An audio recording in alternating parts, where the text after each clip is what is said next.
Naranasan mo na bang maramdaman na kahit bagong ligo ka, tila may kakaibang amoy na sumasama sa iyo, lalo na habang tumatanda? O kaya, napansin mo ba ang kaibigan o kapamilya na sa kabila ng kanilang pag-aalaga sa sarili ay meron pa ring alingasaw na mahirap tukuyin?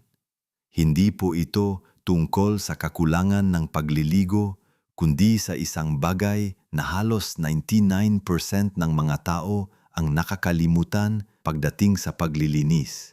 Nakakalungkot isipin na marami sa atin ang nag-iisip na ito ay bahagi lang ng pagtanda na tila ba walang magagawa. Pero ang totoo, hindi po ganon.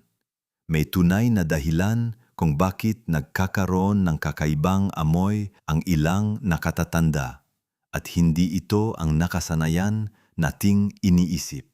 Ito ay tungkol sa mga lihim na sulok ng ating katawan na madalas nating makalimutan o hindi ganong bigyan ng pansin. Ang amoy na ito, na kung minsan ay tinatawag nating amoy matanda, ay hindi tanda ng pagiging marumi, kundi isang senyales na may mga bahagi ng ating katawan na nangangailangan ng mas masusing paglilinis at pangangalaga. Ang magandang balita ay may simple at epektibong solusyon dito na mabibigay sa atin ng sariwang pakiramdam at kumpiyansa sa bawat sandali ng ating buhay. Sa video na ito, tatalakayin natin ang mga espesipikong lugar sa ating katawan na madalas nakakaligtaan kung bakit mahalaga ang paglilinis ng mga ito at kung paano manatiling presko at mabango sa buong araw anuman ang ating edad. Malalaman mo dito ang mga sikreto para mawala ang alalahanin sa amoy at lubos na ma-enjoy ang bawat araw. Manatili hanggang sa dulo dahil mayroon akong ibabahaging bagay na siguradong ikagugulat mo at malaki ang maitutulong sa iyong pagiging sariwa araw-araw. Ngayon, simulan na natin ang pagtuklas sa mga lugar na ito. Ang unang lugar na madalas nakakalimutan ng marami, kahit gaano pa sila kadalas maligo, ay ang likod ng ating mga tainga at ang mga kulubot o singit sa leeg. Narinig mo na ba na ang likod ng tainga ay maari maging kuta ng iba't ibang bagay? Marahil ang tingin natin sa tainga ay maliit na bahagi lang ng katawan at madalas ay sapat na ang sabunin nito habang naliligo. Pero ang katotohanan, ang balat sa likod ng ating tainga, lalo na sa singit kung saan nagtatagpo ang tainga at ang ulo, ay isang lugar kung saan madaling maaipon ang dumi, sibum o natural na langis ng balat, patay na balat at pawis. Dahil ito ay bahagi na hindi natin direktang nakikita sa salamin at hindi rin direktang naabot ng tubig mula sa shower, madalas itong nakakaligtaan. At dahil sa mainit at mamasa-masang kapaligiran na likha ng pawis at lamis, nagiging perpektong pugad ito para sa pagdami ng bakterya. Kapag dumami ang bakterya at nahaluan ng langis at dumi, doon nagsisimula ang hindi ka nais-nais na amoy. Para sa ating mga nakatatanda, mas lalo ito nagiging issue dahil ang ating balat ay nagiging mas tuyo at ang proseso ng pagpapalit ng balat ay bumabagal, na nagiging sanhi na mas maraming patay na balat na naiipon. Ang mga singit sa leeg, lalo na kung tayo ay may bahagyang pagtaas ng balat o kung nagkakaroon tayo ng double chin, ay parehong problema. Ang mga kulubot na ito ay nagiging bitag para sa pawis at dumi na kung hindi lilmisin ng maigi ay mabilis na magiging sanhi ng amoy. Kaya sa susunod na maliligo ka, huwag kalimutan na bigyan ng masusing pansin ang likod ng iyong tainga. Gamitin ang isang malambot na basahan o washcloth at banayad na sabon. Dahan-dahan itong ipahid, siguraduhin na naabot mo ang bawat sulok. Pagkatapos sabunin, balawan ng maigi at patuyuin ng lubusan. Pagpapatuyo ay kasing halaga ng paglilinis dahil ang naiwang moisture ay makakatulong sa pagdami ulit ng bakterya. Para naman sa leeg, siguraduhin na hinuhugasan mo ng husto ang mga kulubot. Mas mainam na gumamit ng salamin upang masiguro na walang dumi na naiwan. At lahat ng singit ay nalinis ng husto. Isipin mo, sa simpleng pagdagdag ng ilang segundo sa iyong pagliligo at pagtuon ng pansin sa mga maliliit na detalyeng ito, malaki ang magiging pagbabago sa iyong pagiging sariwa sa buong araw. Hindi lang ito para sa iyong sarili, kundi pati na rin sa pakikipag-ugnayan mo sa iba. Walang mas masarap sa pakiramdam kaysa sa kumpiyansa na alam mong presko ka at malinis mula ulo hanggang paa. Ang pag-aalaga sa mga detalyeng ito ay isang simpleng paraan upang ipakita ang pagmamahal sa sarili at paggalang sa ating katawan na naglilingkod sa atin sa mahabang panahon. Ayon na nalaman natin ang kahalagahan ng paglilinis sa likod ng tenga at leg, lumipat naman tayo sa isa pang lugar na madalas ay hindi natin pinapansin o kung minsan ay nakakalimutan pa nga kung saan ito matatagpuan, ang ating pusod. Ang pusod o navel ay isa sa pinaka nakakalimutang bahagi ng katawan pagdating sa malalim na paglilinis.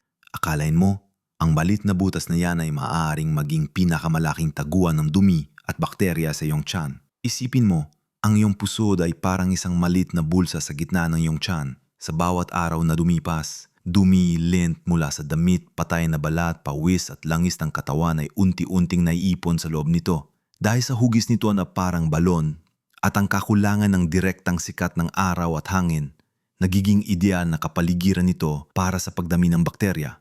Marahil ang marami sa atin, kapag naliligo, ay sapat na sa pagpapadaan lang ng sabon at tubig sa ibabaw ng pusod. Pero hindi po yan sapat.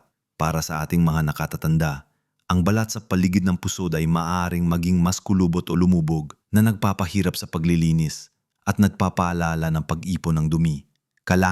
Ang amoy na nagmumula sa pusod ay hindi lang amoy pawis, kundi amoy ng nabubulok na dumi at lumalaking bakterya na nakulong sa loob. Kaya naman, napakahalaga na bigyan ng sapat na pansin ang paglilinis ng pusod. Paano nga ba ito ginagawa ng maayos? Sa tuwing maliligo ka, gumamit ng cotton swab na bahagyang binasa ng sabon at tubig. Dahan-dahan at maingat na ipasok ang cotton swab sa pusod at paikutin ito upang malinis ang mga duming naipon. Huwag maging masyadong agresibo o malalim para maiwasan ang iritasyon. Kung masela ng iyong pusod, maaari mo ring gamitin ang malambot na dulo ng washcloth na may sabon. Siguruduhin na banlawan mo ng maigi ang pusod pagkatapos at pinakamahalaga, patuyuin mo ito ng lubusan. Ang pag-iwan ng kahit kaunting moisture sa loob ng pusod ay maaring maging sanhi ng pagdami muli ng bakterya at fungi.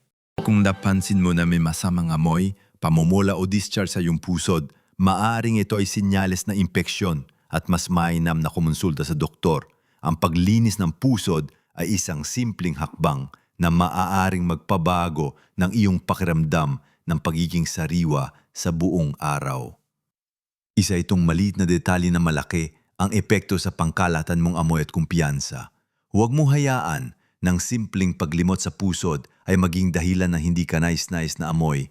Gawin itong regular na bahagi ng iyong hygiene routine.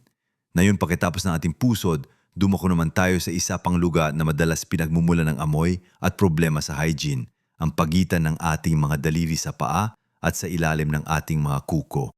Alam mo ba na ang pagitan ng ating mga daliri sa paa at ang ilalim ng ating mga kuko ay mga lihim na lugar kung saan madalas nagtatago ang mga mikrobyo at nagiging sanhi ng hindi ka nais-nais na amoy? Sa init at halumigmig ng ating bansa, hindi na nakapartataka kung bakit madalas pagmula ng problema ang mga paa. Ang mga daliri sa paa, lalo na ang pagitan ng mga ito, ay madalas na nakakulong sa sapatos at medyas sa buong araw. Nagiging mainit, madilim at mamasa-masang kapaligiran nito, ang perpektong kuta para sa pagdami ng bakterya at fungi. Ang pawis na naiipon sa pagitan ng mga daliri ay hindi madaling matuyo at kapag nahaluan ito ng mga patay na balat at dumi, nagiging sanhi ito ng masamang amoy. Hindi lang amoy, kundi pwede ring maging sanhi ng athlete's foot o iba pang impeksyon sa balat. Para sa ating mga nakatatanda, mas lalong nagiging hamon ito dahil maaring hirap na tayong yumuko para linisin ng maayos ang ating mga paa. Ang ating paningin ay maaaring hindi na rin kasintalas upang makita ang mga detalyeng kailangan linisin. Kaya napakahalaga na bigyan natin ng masusing paglilinis ang mga bahagi nito. Paano nga ba ang tamang paraan?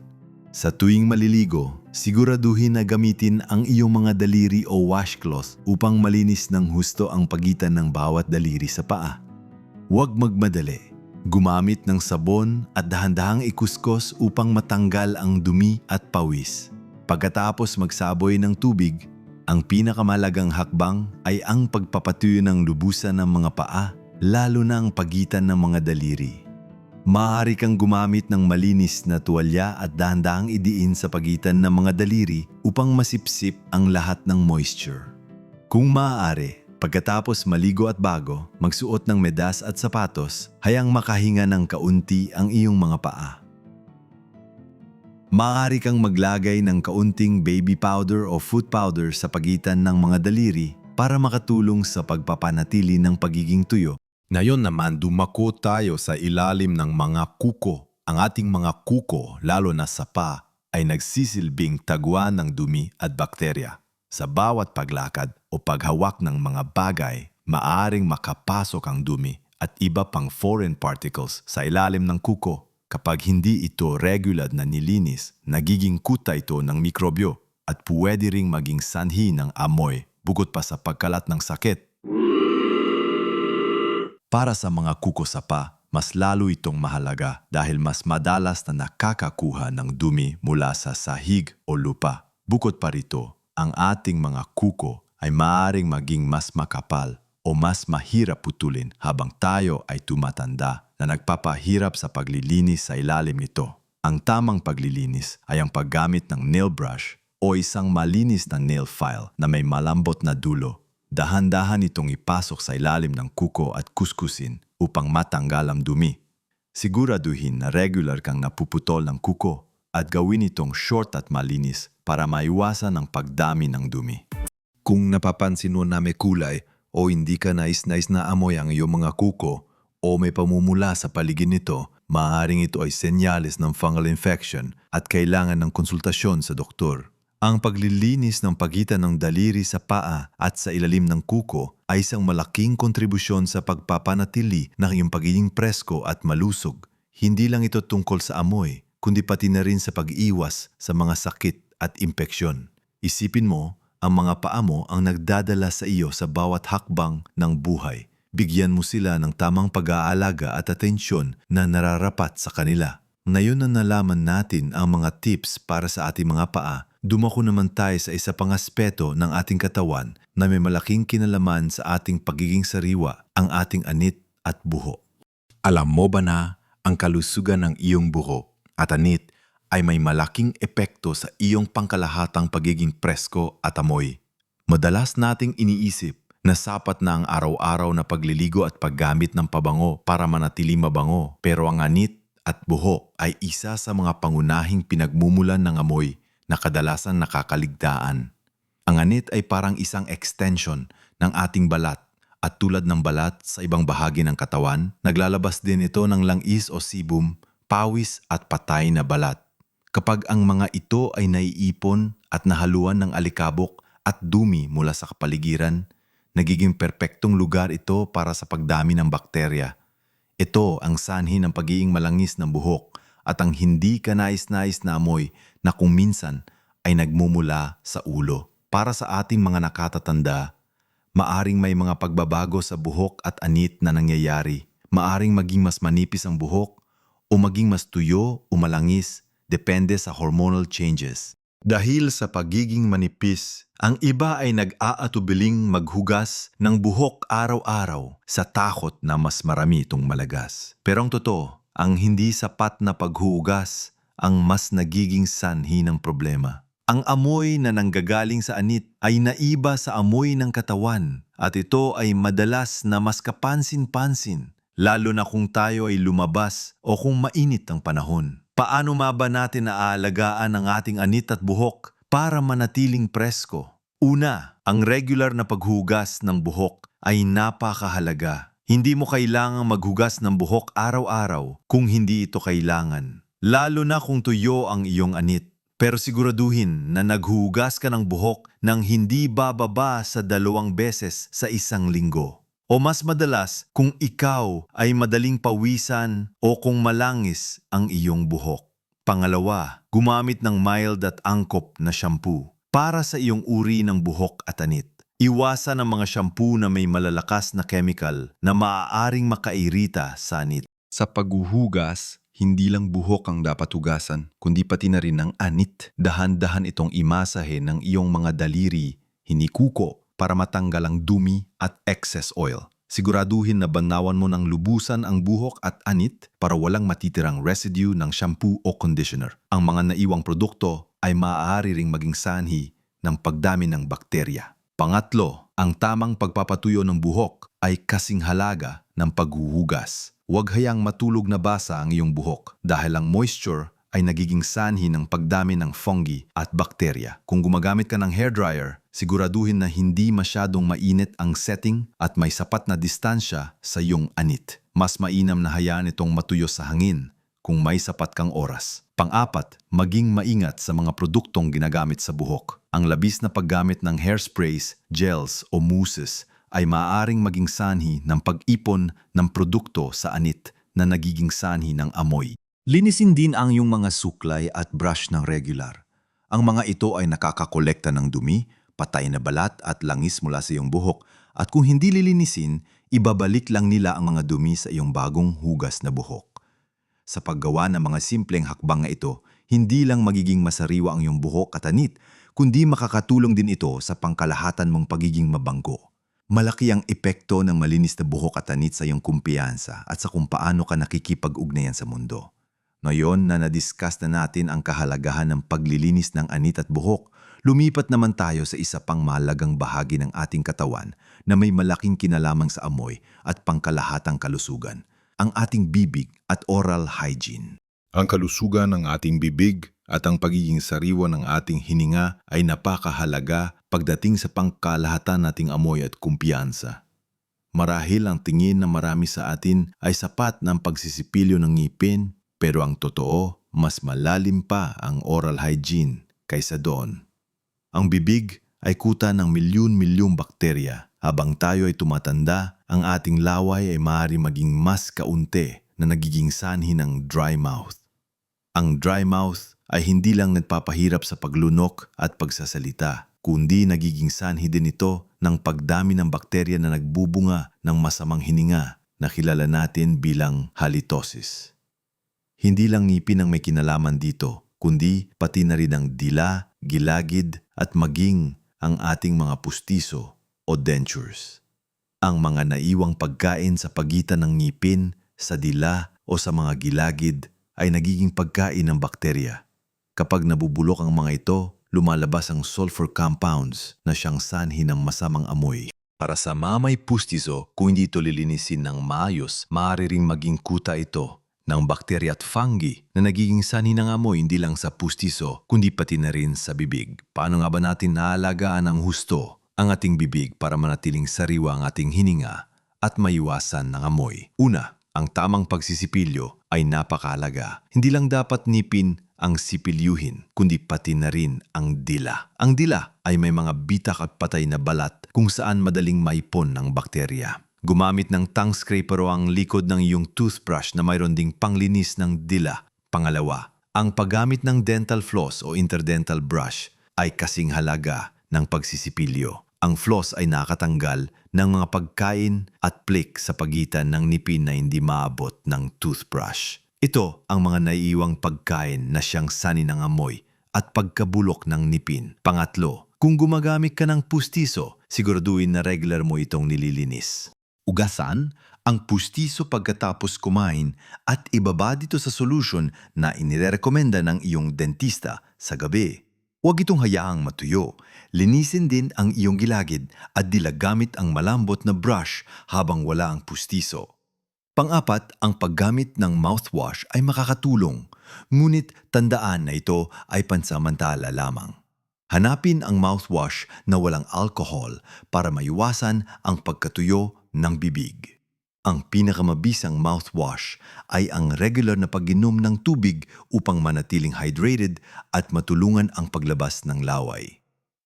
Panglima, regular na bisitahin ang iyong dentista para sa check-up at paglilinis. Hindi lang ito para sa ngipin, kundi para masiguro na malusog ang iyong gilagid at walang ibang problema sa bibig na nagiging sanhi ng amoy. Sa ating pagtanda, ang ating gilagid ay maaring humina at maging mas madaling kapitan ng impeksyon. Kung may amoy sa iyong bibig na hindi nawawala sa kabila ng maayos na paglilinis, maaaring ito ay senyales ng dental problem o iba pang kondisyong medikal na kailangan ng atensyon ng doktor. Ang malinis na bibig at sariwang hininga ay hindi lang nagbibigay sa iyo ng kumpiyansa, kundi nagpapahiwatig din ito ng iyong pangkalahatang kalusugan. Ito ay isang aspeto ng hygiene na madalas nakakalitaan pero malaki ang epekto sa iyong pakikipag-ugnayan sa iba. Maglaan ng ilang minuto sa bawat araw para bigyan ng tamang atensyon ang iyong bibig. Ngayon, pagkatapos ng pagtalakay sa oral hygiene, lumipat naman tayo sa isa pang napakahalagang lugar na madalas na pinagmumulan ng amoy, lalo na sa ating klima. Ang mga singit ng ating balat, tulad ng kilikili, singit sa groin at sa ilalim ng dibdib. Ngayon, dumako naman tayo sa mga lugar sa ating katawan na madalas nakatago at madaling kapitan ng pawis at friction, ang kilikili, ang singit sa groin, at ang ilalim ng dibdib. Ang mga bahaging ito ay tinatawag na interdigenous areas kung saan nagtatagbo ang balat at madalas na mainit at mamasa-masa dahil sa pag-ipon ng pawis at kakulangan ng air circulation. Ito ang mga perpektong lugar para sa pagdami ng bakterya at fungi na siyang pangunahing sanhi ng amoy ng katawan. Sa ating mga Pinoy, lalo na sa mainit at humid na klima ng Pilipinas, ang pagpapawis ay isang normal na bahagi ng ating araw-araw na buhay. Ngunit kapag ang pawis ay nahaluan ng bakterya sa balat at naiwan ng matagal sa mga sengit, doon nagsisimula ang hindi kanais-nais na amoy. Para sa ating mga nakatatanda, maaaring magkaroon tayo ng mas maraming skin folds o wrinkles na nagpapahirap sa paglilinis at nagiging mas madaling kapitan ng pagdami ng bakterya at fungi. Minsan dahil sa hirap sa paggalaw o limitasyon sa mobility, hindi na natin naabot o nalilinis ng husto ang mga bahaging ito. Ang amoy na nanggagaling sa mga lugar na ito ay maaaring maging napakalakas at nakakahiya na nagpapababa ng kumpiyansa. Paano nga ba natin masisiguro na malinis at sariwa ang mga bahaging ito? Una, ang paglilinis ng lubusan tuwing maliligo ay napakahalaga. Gamitin ang isang malambot na washcloth at banayad na sabon upang kuskusin ng maigi ang bawat singit. Huwag magmadali at siguraduhin na naabot mo ang lahat ng sulok. Sa kilikili, hindi lang ibabaw ng balat ang linisin, kundi pati na rin ang mga hair follicles kung saan lumalabas ang pawis. Pangalawa, at marahil ito ang pinakamahalaga, ang pagpapatuyo ng lubusan ng mga singit na ito. Pagkatapos maligo, gumamit ng malinis na tuwalya at dahan-dahang idiin at patuyin ang bawat singit. Kung maari, hayaang makahinga ng kaunti ang mga bahaging ito bago magbihis. Ang niwang moisture ay ang pangunahing kalaban ng pagiging presko. Kung hindi mo maabot ang mga bahaging ito ng mag-isa, huwag mag-atubiling humingi ng tulong sa isang kapamilya o tagapag-alaga. Pangatlo, ang paggamit ng antiperspirant o deodorant. Mahalaga na malaman ang pagkakaiba ng dalawa. Ang deodorant ay nagtatago ng amoy, samantalang ang antiperspirant ay bumabawas sa pagpapawis. Para sa mas matinding proteksyon, maaaring gumamit ng antiperspirant sa gabi bago matulog. Kung maselan ang iyong balat, maghanap ng mga produkto na walang alcohol o scents. Pang-apat, ang paggamit ng breathable na damit. Pumili ng mga damit na gawa sa cotton o iba pang natural fibers na nakakatulong sa pagpapalabas ng init at pawis. Iwasan ang masikip at sintetikong tela na nagkukulong ng init at moisture. Palitan ang damit, lalo na ang panloob, araw-araw o mas madalas kung ikaw ay madaling pawisan. Panglima, regular na tanggalin ang buhok sa kilikili kung ito ay nagiging sanhi ng problema.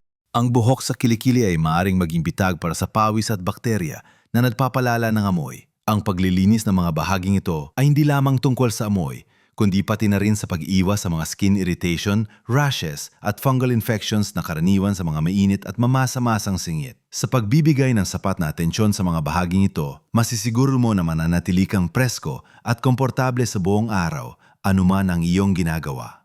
Ang mga simpleng gawain ito ay magbibigay sa iyo ng kumpiyansa na maging malapit sa iyong mga mahal sa buhay nang walang pag-aalala. Narating na natin ang dulo ng ating paglalakbay sa mga lihim na lugar ng ating katawan na madalas nakakalimutan pagdating sa paglilinis. Naunawa natin ang tinatawag na amoy matanda ay hindi isang natural na bahagi ng pagtanda na hindi na kayang solusyonan, kundi ito ay kadalasang resulta lamang ng paglimot sa ilang particular na bahagi ng ating katawan na nangangailangan ng masusing paglilinis. Pinag-usapan natin ang kahalagahan ng paglinis ng likod ng tainga at mga singit sa leeg na kung saan naiipon ang pawis, langis at patay na balat.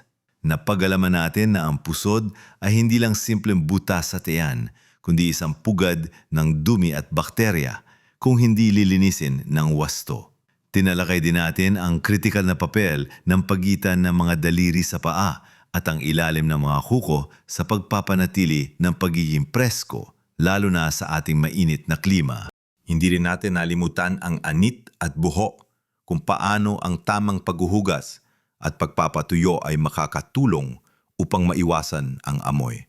At syempre, ang kahalagahan ng oral hygiene na lampas pa sa pagsisipilyo lang ng ngipin, kasama ang paglilinis ng dila at pag-aalaga sa kustiso ay isa ring malaking kontribusyon sa ating pangkalahatang pagiging sariwa. Sa uli, binigyan diin natin ang mga singit ng ating balat tulad ng kilikili, singit sa groin at ilalim ng dibdib na nangangailangan ng masusing paglilinis at pagpapatuyo upang maiwasan ang pagdami ng bakterya at fungi. Ang lahat ng ito ay hindi naman komplikado o mahirap gawin, mga kaibigan.